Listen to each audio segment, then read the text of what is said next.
바쁜 당신이 알아야 할 모든 것 여기에 있습니다. KBS 1라디오 김성환의 시사야. 오늘도 국회에선 새 정부 장관 후보자에 대한 인사청문회가 이어졌습니다. 하지만 인사청문회의 연임 파행에 한덕수 국무총리 후보자의 인준까지 지금 난항을 겪고 있는데요. 오늘 인터뷰 시간엔 권지웅 더불어민주당 비상대책위원 연결해서 관련 얘기 나눠보겠습니다. 권 위원님 안녕하십니까? 네, 안녕하세요. 네, 지금 인사청문회가 사흘째 계속되고 있는데요. 전체적으로 네네. 어떻게 보십니까? 우선 이번 윤석열 정부는 공정과 상식이라는 기치를 내세운 정부였지 않습니까? 네. 그래서 그런 인사를 좀 기대했었는데 저도 실제로 몇몇의 후보자들은 그에 부합하지 못하는 것 같아요. 예를 들면 한덕수 총리 후보자의 경우에도 네. 비법조인인데 로펌 고문으로 들어가서 한 20억 정도의 돈을 받았습니다. 네.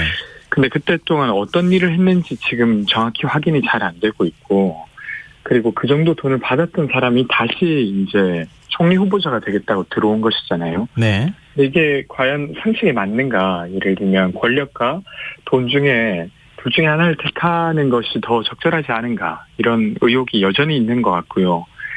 그리고 정호영 후보나 김인철 후보의 경우에는 다들 아시다시피 아빠 찬스라든지 이런 거 관련한 이야기는 계속 있었던 것 같습니다. 그래서 그 중에 이제 김인철 후보의 경우에는 스스로 이제 사퇴하겠다고 한 상태인 거라 전체적으로 국민들이 좀 새로운 어떤 인물을 내세워서 정말로 능력에 맞는 지위를 주는가라는 기대를 했을 텐데 그렇게 네. 되지는 않았던 것 같습니다. 네. 김부겸 국무총리가 이런 말을 했습니다. 한덕수 국무총리 후보자와 관련해서 얘기한 것으로 보이는데요. 다음 정부가 네. 출범하는데 협조를 안 한다는 비판이 나오는 건 곤란하다. 국회 임명 동의를 받았으면 좋겠다. 이런 김 국무총리 발언에 대해서 어떻게 생각하십니까? 저도 그 당연한 우려라고 생각합니다. 그러니까 예를 들면 지명된 후보자를 잘 검증하는 것과 그 국정의 공백이 안 생기게 하는 것 사이에 균형을 맞춰야 된다고 생각하고요. 네. 그리고 문제가 없다면 당연히 서둘러 인준해 줄 수 있게 움직여야 된다고 생각합니다. 근데 지금의 경우에는 아직 검증을 하고 있는 단계라 네. 아직 국정 공백이 생길 만한 상황이 아니라고 생각해요. 그래서 지금으로서는 일단은 지명된 후보자들이 국민의 눈높이에 맞는지 이런 것들을 좀 충실히 확인할 때라고 생각됩니다. 한동훈 후보자를 향해서도 민주당은 자진 사퇴를 좀 압박하고 있는데요. 아직 인사청문회도 거치지 않았지 않습니까? 네. 어떤 점이 자격 미달이라고 보시는 겁니까? 그러니까 저는 이제 워낙 검찰개혁 관련한 걸로 논쟁이 뜨겁다 보니까 네. 한동훈 후보자가 예를 들면 검찰개혁에 대해서도 되게 평을 되게 좀 세게 했습니다. 그렇게 네. 해서는 안 된다고 사실 행정부의 수장이 그러니까 행정부 어떤 부처의 수장이 될 분이 언급하기로는 적절하지 않은 발언이었는데요. 네. 거기에 대해서 사실 민주당은 좀 크게 우려를 하고 있고 실제로는 청문회가 열려서 몇 가지 의혹들이 구체적으로 검증받는 과정을 통해서만이 예를 들면 낙마 의견을 드린다든가 혹은 아니면 인준한다든가 이런 것들이 진행되지 않을까 싶습니다. 네. 인사청문회에서 가장 주목받았던 후보자가 아마 정호영 후보자가 아닐까 싶은데요. 네. 윤 당선인 측에선 의혹의 상당 부분이 해소됐다 이런 입장을 보였거든요. 네. 이런 평가에 대해서 민주당은 어떤 생각을 하고 계십니까? 저는 민주당의 평가 이전에 국민들이 보기에 그것이 어떻게 보여질까. 예를 들면 의대에 편입하는 자녀가 둘 있었는데 예. 그 편입하는 시기에 그 편입 총괄자와 아버지가 여러 차례 만나고 그리고 실제로 아버지의 친구들이 그 심사에 대거 참여했는데 자녀들 그 아버지 아들의 이름과 그리고 얼굴을 볼 수 있는 채로 심사가 진행되었습니다. 네.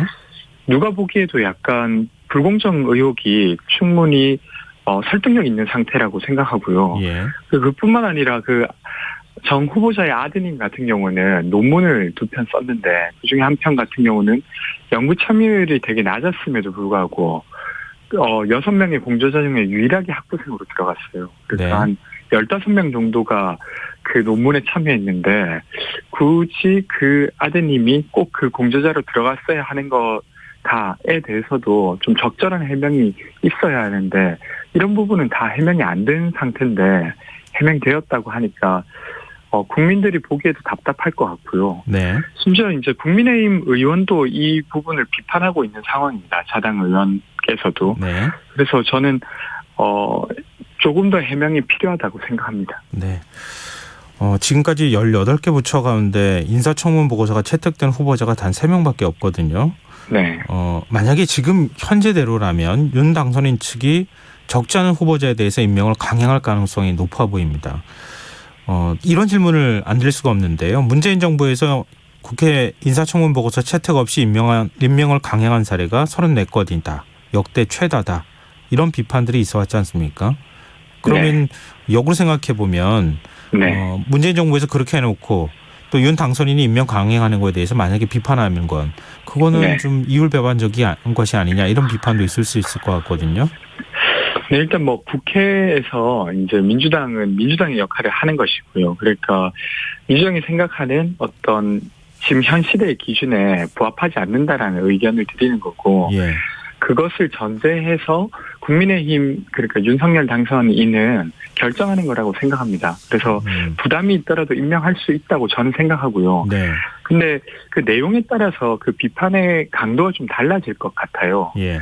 예를 들면 정호영 후보자를 그대로 임명을 강행한다고 하면 저는 비판이 아주 거셀 거라고 생각합니다. 그냥 단순히 청문 보고서를 채택받았느냐 아니냐 그리고 그 이후에 강행했느냐 아니냐를 넘어서 실제로 최근에 이제 공정과 관련해서는 되게 이슈가 컸지 않습니까? 네. 특히나 교육이라고 하는 건 노동시장에 진입하는 역량과도 되게 밀접하게 연결되는 것이어서 청년들 사이에 거기에 대한 어떤 공정함이 되게 중요하게 다뤄지는데 그것을 완전히 깡그리 무시한 행사가 처사가 된다라고 생각합니다. 네. 그래서 그런 부분은 아주 강도 높게 비판하지 않을까 싶습니다. 지금 민주당에서 이 후보자는 안 된다. 절대 안 된다. 이렇게 생각하시는 후보자가 몇 명입니까? 일단 제가 이제 민주당 전체에서는 정호영 후보자와 예. 한동훈 후보자에 대해서 집중해서 말씀을 하고 계신 것 같아요. 예. 근데 저는 그중에서도 정호영 후보자는 매우 부적절하다고 생각합니다. 그 이유는 앞서 말씀드린 바대로입니다.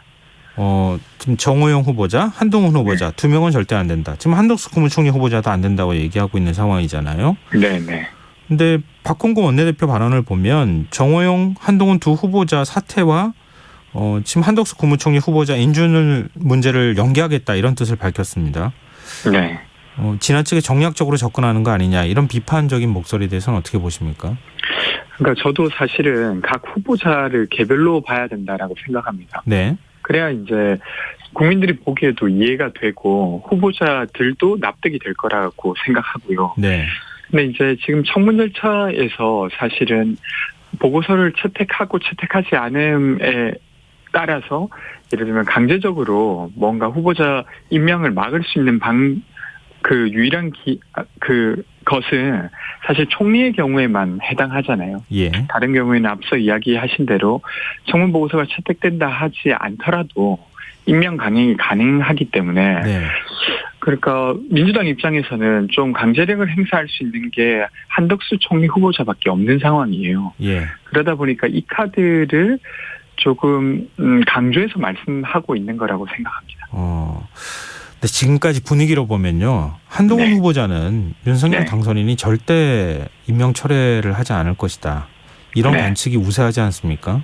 네. 만약에 한동훈 후보자 인사청문회가 지금 9일인데 끝나고 난 다음에 또 경과보고서 송부하는 기간이나 이런 것도 감안해야 되잖아요.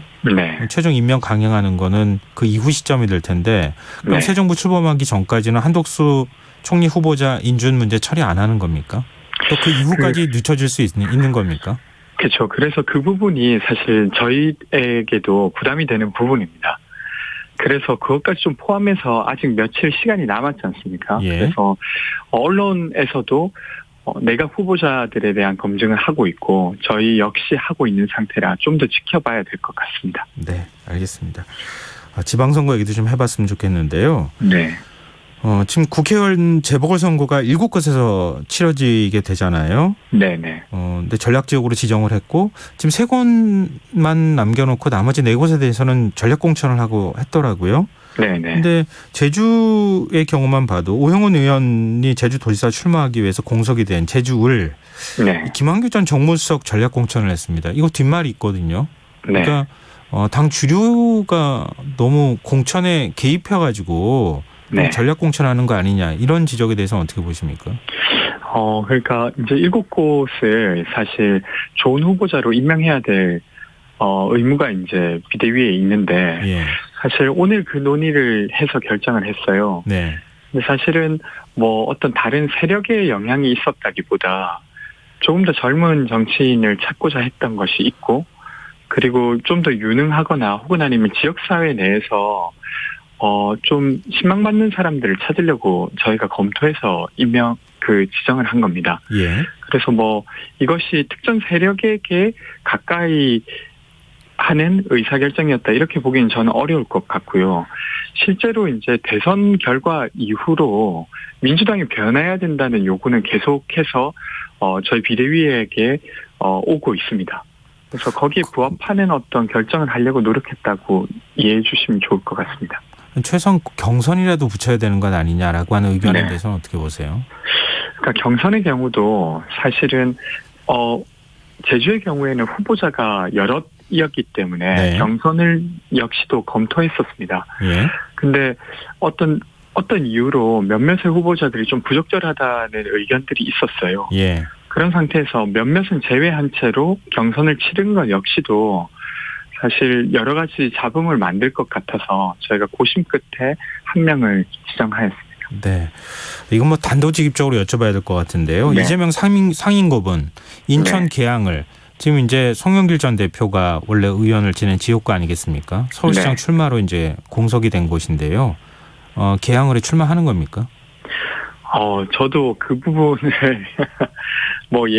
어떻게 들은 이야기가 있진 않아서 잘 네. 모르겠다고 말씀드리죠. 그럼 의견을 얘기해 주시면 되잖아요. 네. 저는 사실은 좀 적절하지 않다고 생각합니다. 적절하지 이건 뭐 않다고요? 비대위 전체 차원의 이야기는 제가 결코 아니고 예. 제 개인 생각인데 왜냐하면 이재명 상임고문이 가지고 있었던 정치적 상징성이라고 하는 것과도 좀 부합하지 않는 것 같아요. 왜냐하면 성남시장을 2번 거치시고 경기도지사를 하셨고 경기도에 대해서는 잘 알고 있다고 여겨지지만 네. 인천이라고 하는 곳은 연결되어 있지만 그렇다고 같은 곳이라고 볼 수는 없거든요. 네. 그래서 그런 면에서도 그렇고 사실 또 다른 면에서는 이재명 고문 같은 경우에는 당장 국회의원이 되지 않더라도 저는 정치적 영향력을 여전히 가지고 있는 분이라고 생각합니다. 네. 그래서 좀 조급하게 움직이시지 않으셔도 분명 너무 늦지 않은 시기에 큰 역할을 맡게 되지 않을까 이런 생각 때문에 그렇게 생각하고 있습니다만 여튼 좀 이것저것 논의를 해서 아마 같이 결정하게 될 것 같습니다. 근데 박홍구 원내대표 얘기를 들어보면 이번 재보궐선거에 출마를 바라는 듯한 그런 뉘앙스도 느껴지거든요. 네. 그러면 지금 말씀하셨던 것처럼 인천 계양갑이 맞지 않다고 하면 계양이 네. 맞지 않다고 하면 그럼 성남 분당갑으로 나가는 건 어떻게 보세요? 그러니까 사실 말씀하신 대로 저도 여러 차례 문자를 받고 있습니다. 이재명 후보가 직접 재보궐선거에 등판하셔서 예. 지방선거에 함께 뛰시면 좋겠다는 의견. 저는 그 의견 역시 존중합니다. 그게 민주당에 더 좋은 일이 될 수도 있다고 생각하고요. 네. 근데 저는 지방선거에서 어떤 후보자가 되어서 이 지방선거를 거치는 게 이재명 후보님께 좋을 것인가에 있어서는 저는 조금 다른 의견을 가지고 있습니다. 그래서 뭐 제가 여기서 뭔가 그 의견을 되게 강력하게 피력하고 싶은 건 아니고 네. 다른 의견이 있다고 말씀드리고 싶고 그런 면에서 지금 남은 전략공천지를 논의함에 있어서 당연히 이제 고모님이 나오셨으면 하는 의견도 있기 때문에 그것까지 포함해서 논의해야 될 것 같습니다. 네. 알겠습니다. 비대위 차원에서 아마 논의가 최종적으로 네. 있어야 될 테니까요.